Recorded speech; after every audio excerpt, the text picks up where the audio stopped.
નમસ્કાર. ઉષ્માગતિશાસ્ત્રનો પ્રથમ પીરિયડ આપણે વિદ્યાર્થી મિત્રો ભણ્યા છીએ. ઉષ્માગતિશાસ્ત્રનો પ્રથમ નિયમ એ પણ આપણે ભણ્યા છીએ કે વિશ્વની અંદર રહેલો ઊર્જાનો કુલ જથ્થો અચળ છે. ઊર્જાનું એક સ્વરૂપમાંથી બીજા સ્વરૂપમાં રૂપાંતર કરી શકાય છે. એને લગતો ઉષ્માગતિશાસ્ત્રનો પ્રથમ નિયમ તમે ભણ્યા. ઉષ્માગતિશાસ્ત્રના પ્રથમ નિયમનું ગાણિતીય સ્વરૂપ શું છે? તો તમે કહેશો કે આંતરિક ઊર્જામાં થતો ફેરફાર ડેલ્ટા U બરાબર Q પ્લસ W. આ ઉષ્માગતિશાસ્ત્રના પ્રથમ નિયમનું ગાણિતીય સ્વરૂપ છે જે આપણા માટે ખૂબ મહત્વનું છે. હવે જોઈએ અનુપ્રયોગો એટલે કે ઉપયોગો. કે કોઈ પણ પ્રણાલીની આંતરિક ઊર્જામાં ફેરફાર બે રીતે કરી શકાય છે, ઉષ્મા દ્વારા અને કાર્ય દ્વારા. Q એટલે પ્રણાલીએ મેળવેલી કે ગુમાવેલી ઉષ્મા અને W એટલે પ્રણાલી પર કે પ્રણાલી દ્વારા થયેલું કાર્ય. તો ઉપયોગ ક્યાં થાય એને આપણે કહેશું અનુપ્રયોગો. ટેક્સ્ટબુકમાં મુદ્દા નંબર 6.2 માં લખેલું છે અનુપ્રયોગ કે ઘણી બધી રાસાયણિક પ્રક્રિયાઓમાં વાયુનું ઉત્પાદન સમાયેલું હોય છે જે યાંત્રિકીય કાર્ય કરવા માટે વપરાય છે. વાયુ ઉત્પન્ન થાય એના દ્વારા યાંત્રિક કાર્ય થાય. યાંત્રિક કાર્ય એટલે શું? આપણા એન્જિનમાં પેટ્રોલનું દહન થાય એટલે વ્હીલ ફરે. ફરવું, ઘૂમવું એ બધું યાંત્રિક કાર્ય છે. આપણો પંખો ફરે છે તો વિદ્યુત દ્વારા ફરે છે. વિદ્યુત ઉર્જાનું યાંત્રિક ઉર્જામાં રૂપાંતર થાય છે. અથવા તો જે વાયુ ઉત્પન્ન થયો છે એ ઉષ્માનું ઉત્પાદન કરે છે. આવી પરિસ્થિતિઓ સમજવા માટે આપણે પ્રથમ એ સમજવું પડે કે કાર્ય એટલે શું. બરાબર? તો આપણે સૌથી પહેલા મુદ્દો લઈએ કાર્ય. જેને ઇંગ્લિશમાં કહેવાય વર્ક. એટલા માટે જ તો કાર્યને W વડે સંજ્ઞા વડે દર્શાવીએ છીએ. સૌ પ્રથમ આપણે પ્રણાલી કરી શકીએ તે કાર્યના સ્વભાવ પર કેન્દ્રિત કરીએ. અહીં માત્ર યાંત્રિક કાર્યને જ ધ્યાનમાં લેવાનું છે. યાંત્રિક કાર્ય એ પણ કેવી રીતે? દબાણ કદ કાર્ય.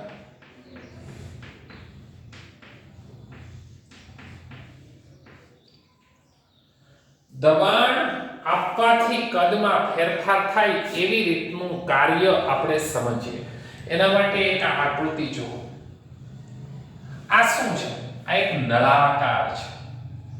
ભૂંગળા જેવો એક નળાકાર છે. આપણે કહીએ મોટો નળાકાર છે. 1 મોલ આદર્શ વાયુ ભર્યો છે અંદર. જો આ જે બ્લુ કલરનો વિસ્તાર આને દેખાય છે ને તમને બધો જો આ વિસ્તાર 1 મોલ આદર્શ વાયુ. 1 મોલ આદર્શ વાયુ ભરેલો છે. આ નળાકાર જેવા દેખાતા પિસ્ટનની અંદર 1 મોલ જેટલો વાયુ ભરેલો છે. ઘર્ષણ રહિત પિસ્ટન. જો આ પિસ્ટન છે. આ વાયુ છે એની અંદરનું કંઈક દબાણ હશે. નળાકારની અંદરનું દબાણ એને આપણે P ઇન્ટરનલ કહીએ.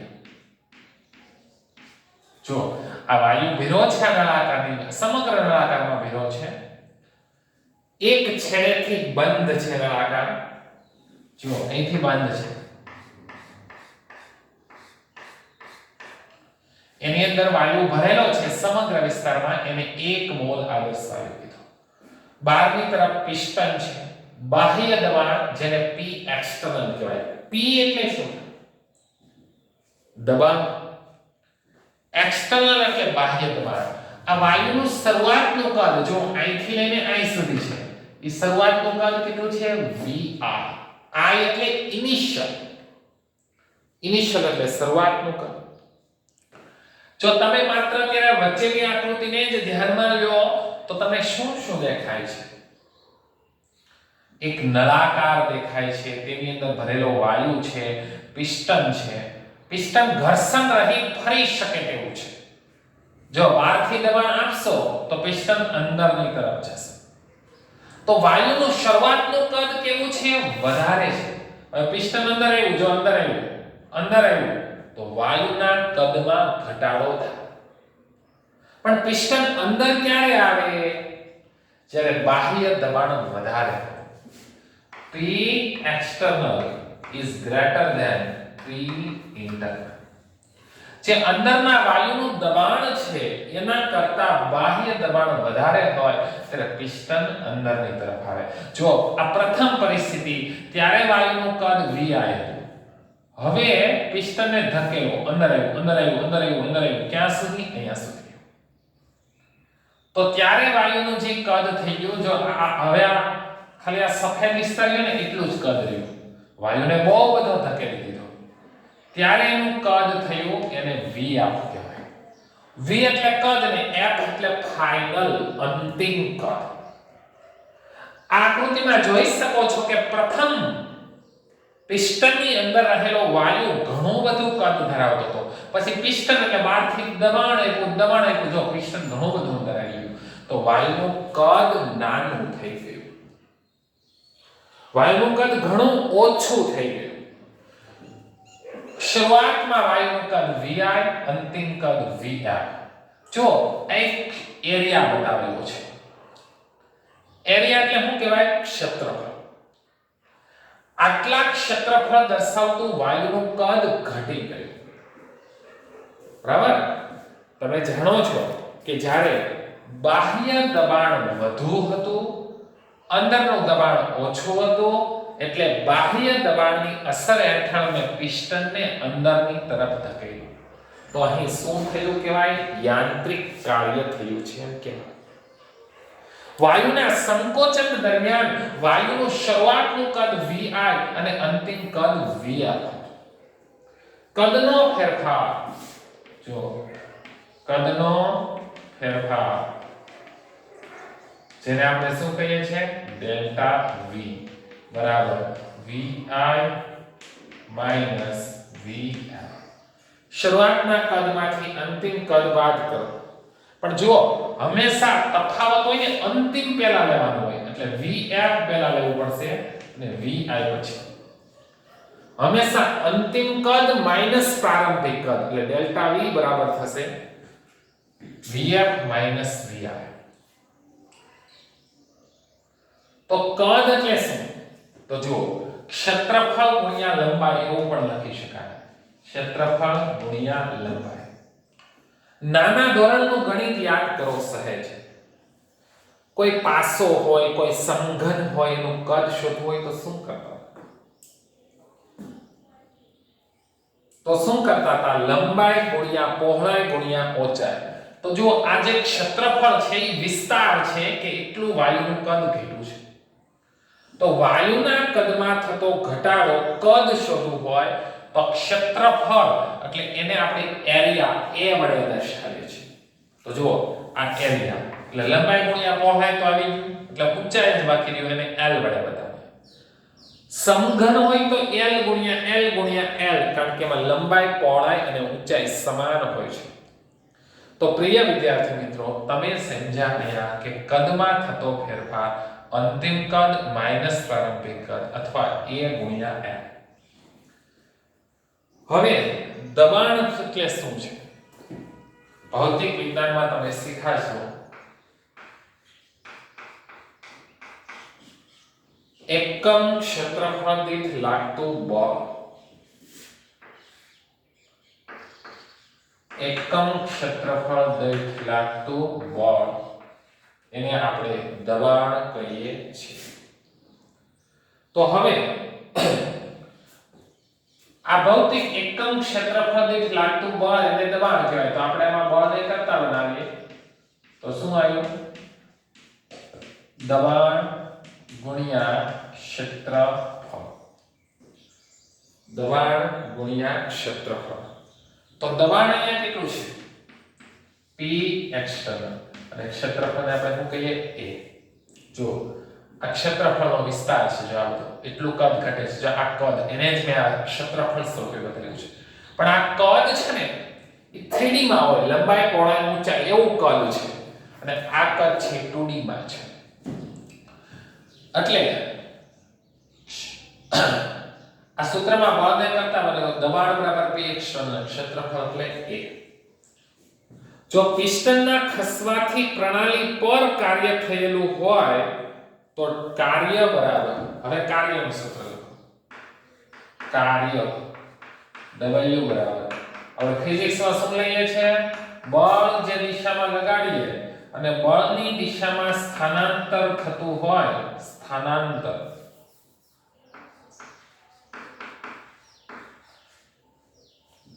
બળ ગુણ્યા બળની દિશામાં જો સ્થાનાંતર થતું હોય તો કાર્ય થયું કહેવાય. તો બળ જુઓ આ બાજુથી આપણે લગાડીએ છીએ અને બળની દિશામાં જ પિસ્ટન આગળ ખસે છે. પિસ્ટન કેટલું આગળ ખસે છે તો તમે કહેશો L લંબાઈ જેટલું. તો અહીં સ્થાનાંતર બરાબર સ્મોલ l લઈ શકાય. તો બળ બરાબર હું લખું તો ઉપર છે તો p external ગુણ્યા a આ બળ અને સ્થાનાંતરની જગ્યાએ શું હશે l. તો કાર્ય બરાબર p external આ a ગુણ્યા l એને આપણે શું કહીએ છીએ ડેલ્ટા v. p external અને આ જો એરિયા ગુણ્યા l એને આપણે શું કહીએ છીએ ડેલ્ટા v. પણ અહીં ડેલ્ટા v ઋણ આવશે. શા માટે ઋણ આવશે?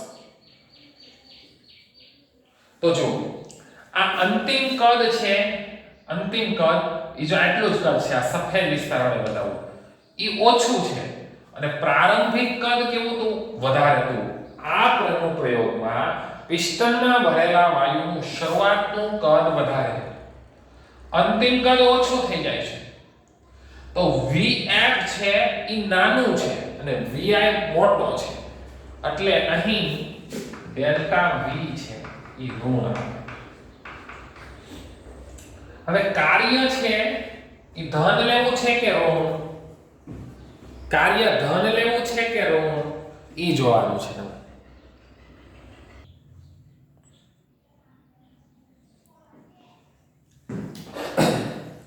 વિદ્યાર્થી મિત્રો અહીંયા આપણે સમજ્યા કે અંતિમ કદ ઓછું છે તો Vf Vi છે ઋણ આવશે. Vf Vi છે કેવું આવશે ઋણ આવશે. તો આ ડેલ્ટા V છે ઋણ છે તો આ P છે દબાણ એ 2 બાર 3 બાર જેવું કંઈક હશે તો માઈનસ પ્લસ એટલે કાર્ય માઈનસ આવશે. પણ ઉષ્માગતિશાસ્ત્રના પ્રથમ નિયમમાં તમે શું શીખ્યા છો યાદ કરો. પ્રણાલી પર કાર્ય કરીએ ત્યારે કાર્ય ધન આવે. તો અહીં પ્રણાલી પર કાર્ય થાય છે કે પ્રણાલી દ્વારા કાર્ય થાય છે? જો પ્રણાલીના કદમાં ઘટાડો થતો હોય તો પ્રણાલી પર કાર્ય થાય. અહીં કદમાં શું થાય છે?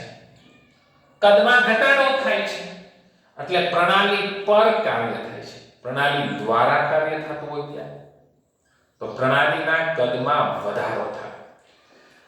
તો આ અનુપ્રયોગમાં કાર્ય ધન આવવું જોઈએ, કાર્ય ધન આવવું જોઈએ. તો કદનો ફેરફાર તો ઋણ છે કારણ કે અંતિમ કદ છે એ નાનું છે પ્રારંભિક કદ કરતા. તો શું કરશે? કાર્યને ધન લાવવા માટે આ ડેલ્ટા V થી પ્રણાલીગત પ્રમાણે ઋણ સંજ્ઞા મેળવવી પડશે, ઋણ સંજ્ઞા મૂકવી પડશે. એટલે આપણું સૂત્ર થશે કાર્ય બરાબર P external minus delta V. હવે આ માઈનસ લીધું એટલે આ ડેલ્ટા V છે એ પણ માઈનસ આવશે એટલે માઈનસ માઈનસ પ્લસ થઈ જાય. એટલા માટે મેં જાણી જોઈને કદનો ફેરફાર છે એની આગળ માઈનસ નિશાની મૂકી છે. કાર્ય બે રીતે થઈ શકે, દબાણમાં ફેરફાર થઈને અને કદમાં ફેરફાર કરીને. પણ અહીં તો આપણે ફક્ત કદના ફેરફાર દ્વારા જ કાર્યની અભિવ્યક્તિ જોઈએ છીએ.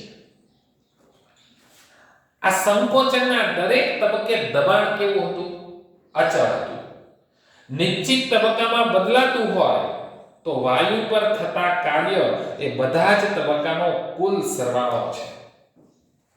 બરાબર. હવે જો હું એક આલેખ દોરું છું. દબાણ P વિરુદ્ધ કદ V. આ કદ નાનું છે. જો શરૂઆતમાં કદ વધારે હતું એટલે VI, કારણ કે દબાણ કેવું હોય? ઓછું હોય. હવે તમારે કાર્ય કરવું છે, વાયુને દબાવવો છે, તો દબાણ દરેક તબક્કે વધારતું જવું પડે. તો જુઓ આ કદ VI છે ને એ વધુ છે કારણ કે દબાણ ઓછું છે. હવે જેવું તમે દબાણ વધારો છો, આ વક્ર ઊંચો જાય છે, જે શું બતાવે છે? આ P છે. જો આ ઊભી અક્ષી દબાણ, આ દબાણ ઓછું, આ દબાણ મધ્યમ અને આ દબાણ વધારે. આ દબાણ સૌથી વધુ છે તો અહીં કદ છે Vf, ઈ ઓછું થઈ ગયું. આ Vf અંતિમ કદ નાનું છે. Vi શરૂઆતનું કદ મોટું છે. દરેક તબક્કે કદમાં ફેરફાર થતો હોય છે ને આપણે તબક્કા બતાવીએ. માનો કે અમુક આ તબક્કા લીધા હોય, આ તબક્કો, આ બીજો તબક્કો, આ ત્રીજો તબક્કો અને આ ચોથો તબક્કો. તો જો આ પહેલો કદનો ફેરફાર, આ બીજો કદનો ફેરફાર, આ ત્રીજો કદનો ફેરફાર, આ ચોથો કદનો ફેરફાર. તો કુલ કદનો ફેરફાર કેટલો છે? આ બધા કદના ફેરફારો છે એના સરવાળા જેટલો હોય છે. હવે વાત કરવી છે સંકલન અને વિકલન. ભૌતિક વિજ્ઞાનમાં તમે શીખી ગયા હશો કે સંકલન એટલે ભેગું કરવું, સંકલન કરવું એટલે ભેગું કરવું, અને વિકલન એટલે છૂટું પડવું. આ કુલ કદનો ફેરફાર છે મોટો છે, એને આપણે ડેલ્ટા V કહીએ, પણ જે સૂક્ષ્મ ફેરફાર છે એને dV કહેવાય. માનો કે થોડો ઘણો કદનો ફેરફાર હતો, આ સૂક્ષ્મ ફેરફાર, એને dV કહીએ છીએ. જો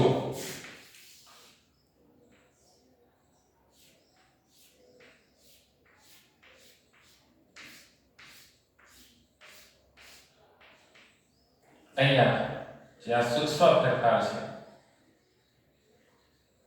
એને હું dV કહું. dV એક ખાનાનું કદ છે ને એને dV કહેવાય. હવે આગળ નિશાની મૂકી. આ નિશાની છે ને સંકલનની છે. એની નિશાની છે સંકલનની. એને ઇંગ્લિશમાં ઇન્ટિગ્રેશન કહેવાય અને મેથ્સમાં ધોરણ 12 સાયન્સમાં આખો ચેપ્ટર આવશે સંકલન. પણ કયા ગ્રુપના વિદ્યાર્થીઓને? એ ગ્રુપના વિદ્યાર્થીઓ.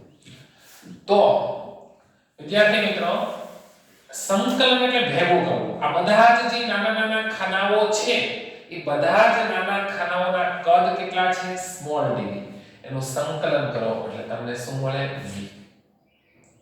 v. આ સ્મોલ dv છે એ સૂક્ષ્મ કદ છે અને એનું સંકલન કરવાથી સમગ્ર કદ મળે. કુલ કદ એને આપણે v કહીશું. તો એવી જ રીતે અહીંયા દરેક તબક્કે થતો સૂક્ષ્મ કદના ફેરફારો છે એ બધા જનો સરવાળો કરીને આપણે કુલ કદમાં થતો ફેરફાર મેળવી શકીએ. બરાબર? તો આ હતું દબાણ દરેક તબક્કે બદલાય ત્યારે. દબાણ કેવી રીતે બદલાય છે? જો દબાણ અચળ ના હોય અને પ્રકરણ દરમિયાન એવી રીતે બદલાતું હોય કે વાયુના દબાણ કરતા અનંત સૂક્ષ્મ રીતે વધારે હોય છે અને એ સૂક્ષ્મ રીતે વધારે દબાણ છે એ કદમાં કેટલો ઘટાડો કરે છે? સ્મોલ dv જેટલો ઘટાડો કરે છે. તો હવે આપણું આ કાર્યનું સૂત્ર કેવી રીતના લખવાનું છે? W એટલે કાર્ય, આ માઈનસ નિશાની બહાર લેવું છે. બરાબર? હવે કદમાં કેટલો ફેરફાર? શરૂઆતનું કદ vi, અંતિમ કદ vi. ચાલ લિમિટ કહેવાય કે કુલ કદનો ફેરફાર કેટલો છે? આ નિશાની છે સંકલનની છે. દબાણ કેટલું છે? P એક્સટર્નલ ને કદ ને સૂક્ષ્મ કદ મૂકી દીધું એટલે સ્મોલ dv. તો હવે કાર્યનું સૂત્ર શું થયું? Minus integration pv. જો દબાણ કદ, કાર્ય એટલે દબાણ ગુણ્યા કદ, એ વસ્તુ ફાઇનલ છે, પરંતુ કદનું સંકલન કરવાનું છે દરેક તબક્કે. જો પહેલા ઓછું થોડું વધે છે કદ, પછી એનાથી વધારે, પછી એનાથી વધારે, પછી સૌથી વધારે, એટલે કદના સૂક્ષ્મ ફેરફારો છે એને ડીવી કહેવાય અને એનું સંકલન કરવાથી આપણને કુલ કદમાં થતો ફેરફાર મળે છે. આ વાત હતી ફક્ત એક જ દિશામાં કાર્ય થાય છે. અહીં વાયુનું કદ ઘટે છે, આ પિસ્ટન પાછું નથી જતું. હવે પ્રતિવર્તી રીતે તમારે વિચારવાનું છે. અહીં ફક્ત કદમાં જ ફેરફાર થતો તો દબાણ તો વધતું જ હતું, દબાણ વધતું હતું અને કદ ઘટતું. હવે વિદ્યાર્થી મિત્રો તમને એક પ્રશ્ન પૂછું કે આ દબાણ મારે ફરી ઓછું કરવું હોય તો દબાણ છે અત્યાર સુધી શું હતું? P external is higher than P internal. અંદરનું જે દબાણ છે વાયુનું એના કરતા બાહ્ય દબાણ વધુ રાખવું તો જ કાર્ય થાય, તો જ પિસ્ટન અંદરની તરફ જતું હતું. હવે મારે એવું કરવું છે કે ફરી પિસ્ટન છે એને પાછું ધકેલવું છે, પાછું જવા દેવું છે. તો એ પ્રણાલી મારી છે પ્રતિવર્તી કહેવાય, રિવર્સિબલ. તો પ્રણાલીને કેવી કહેવાય? પ્રતિવર્તી પ્રણાલી. તો હવે દબાણ ઘટાડતું જવું પડે અને એ જે દબાણનો ફેરફાર છે એને સ્મોલ ડીપી વડે કહેવાય. જો દબાણનો જે સૂક્ષ્મ ફેરફાર છે, સૂક્ષ્મ એટલે છોટું પાડ્યું, કુલ દબાણ કેટલું હોય? P, એનો સૂક્ષ્મ રીતે ફેરફાર એટલે સ્મોલ ડીપી. આ સ્મોલ ડી છે એ સૂક્ષ્મ બતાવે છે, જે વિકલનમાં તમે ભણો છો. જો પ્રક્રમ અથવા ફેરફાર ત્યારે જ પ્રતિવર્તી કહેવાય કે ફેરફાર એવી રીતે કરવામાં આવ્યો હોય કે પ્રક્રમ ગમે તે ક્ષણે અનંત સૂક્ષ્મ રીતે પ્રતિગામી કરી શકાય. પ્રતિવર્તી પ્રક્રમ ઘણી જ ધીમી રીતે શ્રેણીબદ્ધ સંતુલિત અવસ્થાઓમાંથી આગળ વધે છે. પ્રતિવર્તી પ્રક્રમ ઘણી જ ધીમી રીતે શ્રેણીબદ્ધ સંતુલિત અવસ્થામાંથી આગળ વધે છે અને પ્રણાલી અને પર્યાવરણ એકબીજા સાથે સંતુલનમાં હોય ત્યારે આ પ્રતિવર્તી પ્રક્રમ થાય છે. રસાયણ વિજ્ઞાનમાં આપણે એવા કોયલાઓનો સામનો કરવો પડે છે કે માં મોટા ભાગના પ્રક્રમો પ્રતિવર્તી હોય. તો પ્રતિવર્તી પ્રક્રમો માટે કાર્ય કઈ રીતે અભિવ્યક્તિ કરી શકાય એ આપણે હવે જોઈએ. તો હવે કાર્યની જગ્યાએ હું મૂકું છું W રિવર્સિબલ. તો જો અહીંયા હું મારું પહેલું સૂત્ર લખું છું. કાર્ય એટલે વર્ક. અહીંયા લખું છું રિવર્સિબલ. રિવર્સિબલ જેને ગુજરાતીમાં શું કહેવાય? પ્રતિવર્તી. તો જો નિશાની કેવી આવશે? માઈનસ. કદ કેટલું હતું? VR. અંતિમ કદ VR. P external ને dV આટલું તો હતું. હવે આ જે દબાણ છે બાહ્ય દબાણ એમાં ફેરફાર કરવાનો છે. Minus VI VR P external વત્તા dP. તો આ dP શું છે? એ દબાણમાં થતો વધારો કે દબાણમાં થતો સૂક્ષ્મ ઘટાડો છે. પણ જો આ દબાણમાં વધારો ક્યારે કરતા હતા? ત્યારે પિસ્ટનને અંદરની તરફ લાવવું હોય ત્યારે. તો પિસ્ટનને બહાર ધકેલવું હોય તો બાહ્ય દબાણ ઓછું કરવું પડે. તો જરૂરી નથી કે માં દબાણ ઉમેરવું જ પડે, એ દબાણ ઓછું કરવું પડે. તો અહીંયા શું કરવું પડે? માઈનસ. એટલે પ્લસ ઓર માઈનસ ડી. જે બાહ્ય દબાણ છે અચળ ન હોય તો એ દબાણ વધારી શકાય કે બાહ્ય દબાણ ઘટાડી શકાય. જો બાહ્ય દબાણ વધારવું હોય તો પ્લસ ડીપી જેટલું દબાણ ઉમેરવું પડે અને જો બાહ્ય દબાણ ઘટાડવું હોય તો માઈનસ ડીપી જેટલું દબાણ બાદ કરવું પડે. તો એને આપણે પ્લસ ઓર માઈનસ ડીપી તરીકે બતાવી શકીએ છીએ. હવે જો પણ ડીપી અને ડીવી ઘણા નાના છે, બરાબર? આ જો હવે અહીંયા હું લખી શકવાનું ડીવી.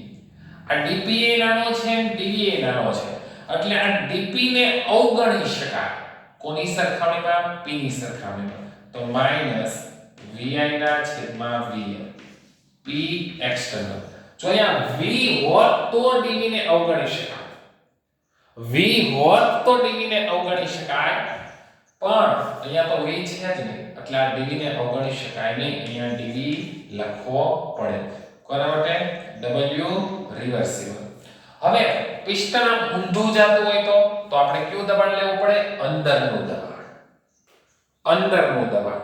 તો અંદરના દબાણ છે એને આપણે શેના વડે બતાવીએ છીએ? p ઇન્ટરનલ દ્વારા પણ બતાવીએ છીએ. તો અહીંયા p ઇન્ટરનલ પણ લખી શકાય. ઓકે, અહીંયા તમને ખબર પડી ગઈ છે કે કાર્ય એટલે દબાણ અને કદનો ગુણાકાર છે. કદમાંય ફેરફાર થાય અને દબાણમાંય ફેરફાર થાય. અચળ દબાણે પણ કાર્ય થાય અને અચળ કદે પણ કાર્ય થાય. હવે આપણે આપણું આગામી સૂત્ર લઈએ. હવે આપણે વાયુના દબાણ P ઇન્ટરનલ જેને આપણે P તરીકે લખીશું. આદર્શ વાયુ સમીકરણમાં PV બરાબર આપણે શું લઈએ છીએ? nRT. P બરાબર શું લઈએ છીએ? nRT ના છેદમાં V. તો મારે કોની કિંમત મૂકવી છે? P ની કિંમત. અને હું સમીકરણ નંબર 2 કહું. અહીંયા આપણે જે તાર્યું છે આપણું સમીકરણ નંબર 1 છે. જો આ પ્રતિવર્તી છે એટલે અહીંયા ઇન્ટરનલ લખ્યું છે કે કદ વધે ત્યારે અંદરનું દબાણ કેટલું હોય છે? P ઇન્ટરનલ જેટલું હોય છે. તો હવે જો આ સમીકરણ 1 માં P ની કિંમત મૂકો. તો જો અહીંયા શું લખ્યું છે? W રિવર્સિબલ બરાબર નિશાની કઈ? માઈનસ ઇન્ટિગ્રેશન vi થી લઈને vr. હવે p ઇન્ટરનલ છે એટલે p જ ગણી લો ને. p ની કિંમત કેટલી છે? nRT ના છેદમાં v. જો લખો છો nRT ના છેદમાં v. કોની જગ્યાએ? p ની જગ્યાએ. પછી અહીંયા હું લખવાનું d બરાબર ઇન્ટિગ્રેશન vi vr nRT. અહીંયા હું આવ્યું dv ના છેદમાં v. શું લખીએ છીએ આપણે? dv ના છેદમાં v. જો આ અંતિમ કદ છે, આ પ્રારંભિક કદ છે. dv ના છેદમાં v એનું સંકલન કરીશું આપણે તો જવાબ આવે ln. ln જે લોગેરિધમનું મૂળ સ્વરૂપ છે એટલે અહીંયા માઈનસ nRT. આમ તો આપણું સંકલન છે આનું બરાબર. આની લિમિટ આવે શરૂઆતનું કદ vi અને અંતિમ કદ vi એટલે આ vf ઉપર જશે. આ ln vf ના છેદમાં vi. જો લોઅર લિમિટ નીચે છે vi, અપર લિમિટ ઉપર છે vf, તો ln શું છે? ઈ તમે આ dv ના છેદમાં v નું સંકલન કરતા મળતું આ જવાબ છે. ભૌતિક વિજ્ઞાન અને ગણિતમાં ઈ તમે શીખશો કે આ સંકલન કઈ રીતે થાય. એટલે ફિઝિક્સમાં આપણે આવશે કે આવું આવે પહેલા જો આ dv ના છેદમાં v ને મોટા કૌંસમાં લેવું પડે આ vi અને આ vr. ln છે લોગેરિધમનું મૂળ સ્વરૂપ છે. લોગેરિધમનો ઉદ્ભવ ln માંથી થયો હતો એટલે આવી રીતના થશે પછી ln માં આવશે.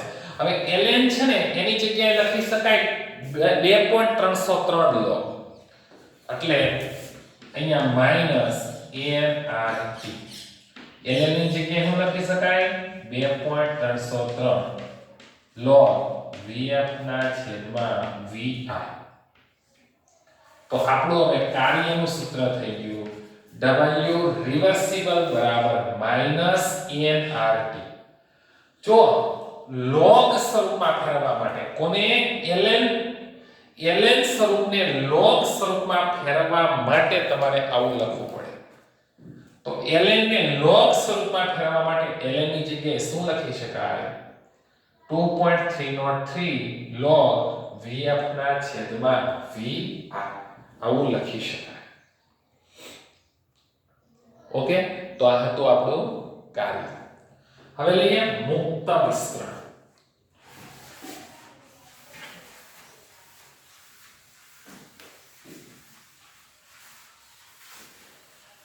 ચલો અહીંથી તમને કાર્યનું સૂત્ર મળ્યું કે કાર્ય બરાબર શું લખી શકાય? p delta v. અને અંતિમ કદ અને પ્રારંભિક કદ ના સંદર્ભમાં લખવું હોય તો આ સૂત્ર આવશે. હવે પછીનો મુદ્દો છે મુક્ત વિસ્તરણ.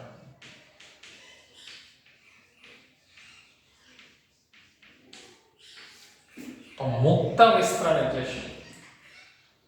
શૂન્ય અવકાશમાં વિસ્તરણ કે જ્યારે બાહ્ય દબાણ શૂન્ય હોય, P external 0. કોઈ વાયુની હાજરી જ ન હોય એવા વાતાવરણને શૂન્ય અવકાશ કહેવાય. ત્યારે વાયુનું વિસ્તરણ થાય અને મુક્ત વિસ્તરણ કહેવામાં આવે છે. આદર્શ વાયુનું મુક્ત વિસ્તરણ થાય ત્યારે કોઈ કાર્ય થતું નથી, કારણ કે P external 0, કારણ કે W બરાબર કાર્ય બરાબર P ડેલ્ટા V. P 0 હોય તો કાર્ય 0 ગુણ્યા ડેલ્ટા V, એટલે કાર્ય કેવું થાય? શૂન્ય થાય. પછી પ્રતિવર્તી હોય કે અપ્રતિવર્તી? પ્રતિવર્તી એટલે જે પ્રણાલીમાં કદ ઘટી શકે અને કદ વધી શકે. હવે આપણે સમીકરણ 6.1 હતું, 6.1 એટલે કે આપણું પહેલું સમીકરણ, બરાબર, એને આપણે અલગ રીતે લખીએ.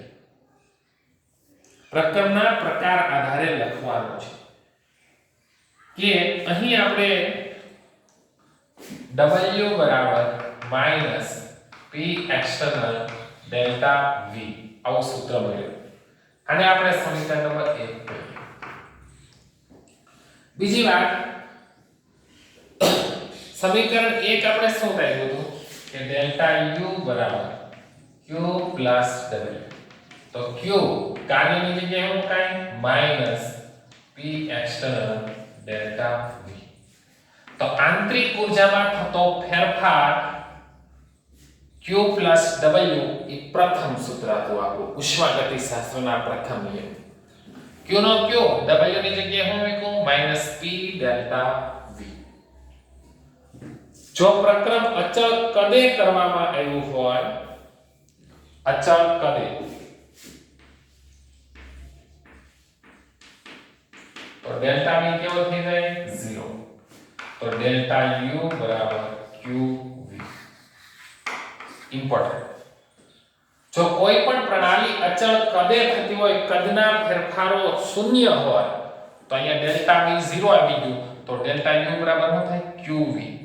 તો પ્રણાલીની આંતરિક ઊર્જામાં થતો ફેરફાર એ મેળવેલી કે ગુમાવેલી ઉષ્મા બરાબર હોય છે. બરાબર, મેળવેલી કે ગુમાવેલી ઉષ્મા બરાબર હોય છે. હવે જુઓ જે ટેક્સ્ટબુકમાં પાના નંબર 161 ઉપર તમને આદર્શ વાયુનું સમતાપી અને મુક્ત વિસ્તરણ બતાવેલું છે. સમતાપી એટલે અચળ તાપમાને અપ્રતિવર્તી પ્રક્રમ માટે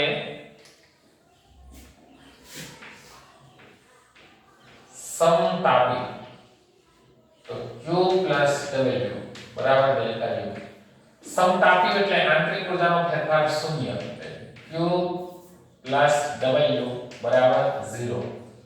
તો Q બરાબર માઈનસ W અને માઈનસ W બરાબર માઈનસ P ડેલ્ટા V, ઓછો છે વત્તા P ડેલ્ટા V, આવું લખી શકાય. સમતાપી પ્રક્રમ માટે. હવે આ અપ્રતિવર્તી હતું. હવે પ્રતિવર્તી હોય તો અહીં સૂત્ર રિવર્સિબલ માટે માઈનસ nRT 2.303 log VF ના છેદમાં VF. અચળ તાપમાને પ્રયોગો થતા હોય અને કદમાં ફેરફાર થતો હોય તો પહેલું સૂત્ર અપ્રતિવર્તી માટે કાર્ય એટલે P ડેલ્ટા V, પ્રતિવર્તી માટે nRT 2.303 log VF ના છેદમાં VF આ બીજું સૂત્ર. અને છેલ્લું સૂત્ર સમોષ્મી પ્રક્રમ માટે. સમોષ્મી પ્રક્રમમાં Q કેવો હોય? 0. તો W બરાબર P ડેલ્ટા V. આંતરિક ઊર્જામાં થતો ફેરફાર બરાબર Q પ્લસ W. તો Q 0 છે તો ડેલ્ટા U બરાબર શું થઈ ગયું? W. એ ત્રણેય સૂત્રો મહત્વના. એના આધારિત ત્રણ કોયડા સોલ્વ કરો. કોયડા નંબર 6.2, 6.3 અને 6.4. ચલો ત્રણેય કોયડાની રકમ ટેક્સ્ટબુકમાં ધ્યાનથી જુઓ.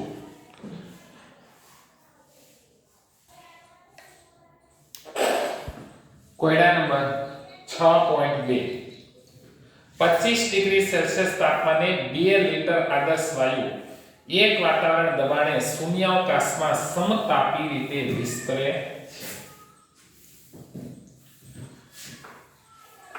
25 ડિગ્રી સેલ્સિયસ તાપમાને એક વાતાવરણ દબાણે શૂન્યાવકાશમાં સમતાપી રીતે જ્યાં સુધી કદ 10 લિટર ન થાય ત્યાં સુધી વિસ્તરે છે.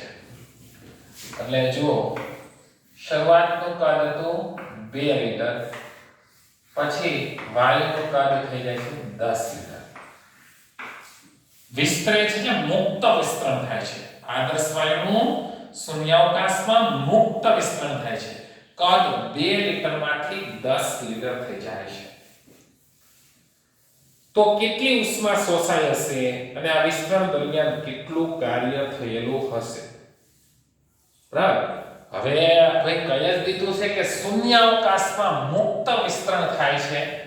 તો જ્યારે પણ શૂન્યાવકાશમાં મુક્ત વિસ્તરણ થાય ત્યારે ડેલ્ટા U માં કોઈ ફેરફાર થતો નથી. Q + W 0, Q + W, તો Q બરાબર -W. અહીં મુક્ત વિસ્તરણ થાય છે તો -W છે તો -P ડેલ્ટા V. દબાણ તો શૂન્ય છે, P ની જગ્યાએ 0 મૂકો, -0 ગુણ્યા ડેલ્ટા V. અહીંયા આવી ગયું 0. કોઈ ઉષ્મા શોષાઈ પણ નથી કે કોઈ કાર્ય થયું જ નથી, કારણ કે આ મુક્ત વિસ્તરણ છે, શૂન્યાવકાશમાં વિસ્તરણ છે. એના માટે કોઈ ઉષ્મા આપવાની જરૂર નથી અને કોઈ કાર્ય પણ કરવાની જરૂર નથી, કારણ કે શૂન્યાવકાશમાં મુક્ત વિસ્તરણ થાય ત્યારે આંતરિક ઊર્જાનો ફેરફાર શૂન્ય હોય છે. કોયડા નંબર 6.3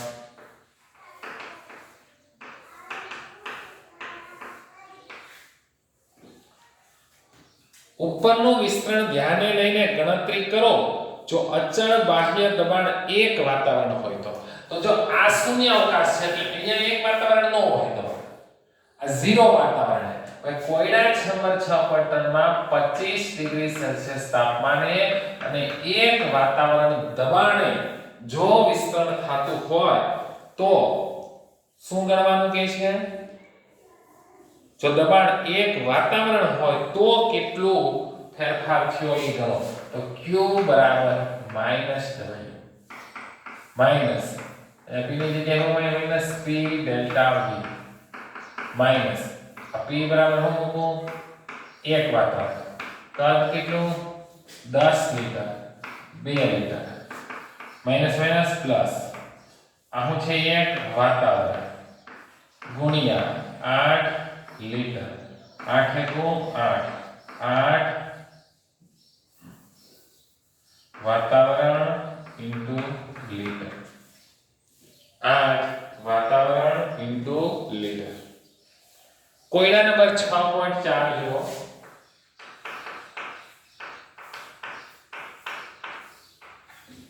કોયડા નંબર 6.4 1 મોલ આદર્શ વાયુના કદ વિસ્તરણ માટે ગણતરી કરો. પ્રતિવર્તી લેવાનું છે.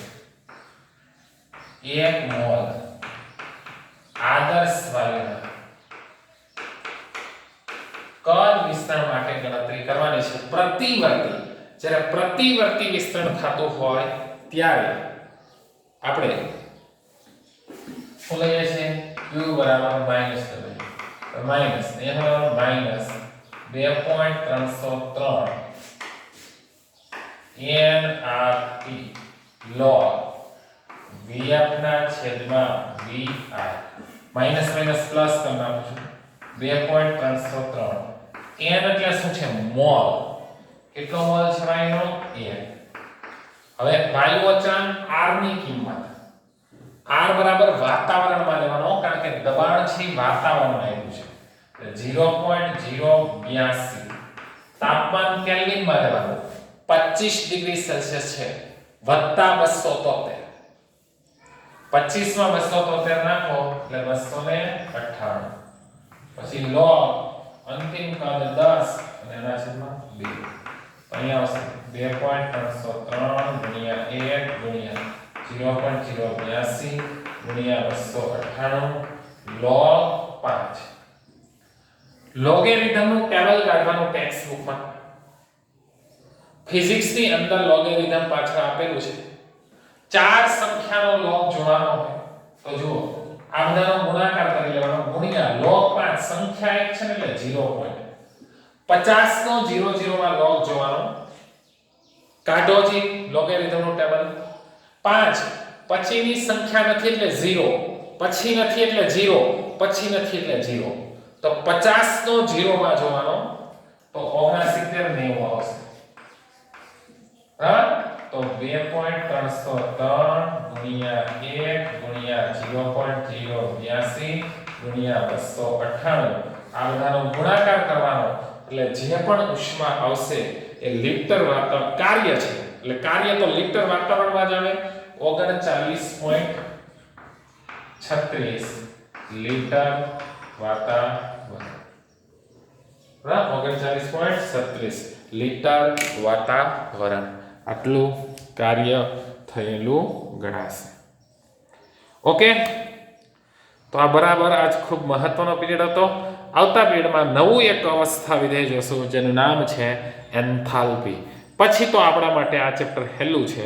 ખાસ તો આજનું પીરિયડ છે એ ખૂબ મહત્વનો હતો. અસ્તુ.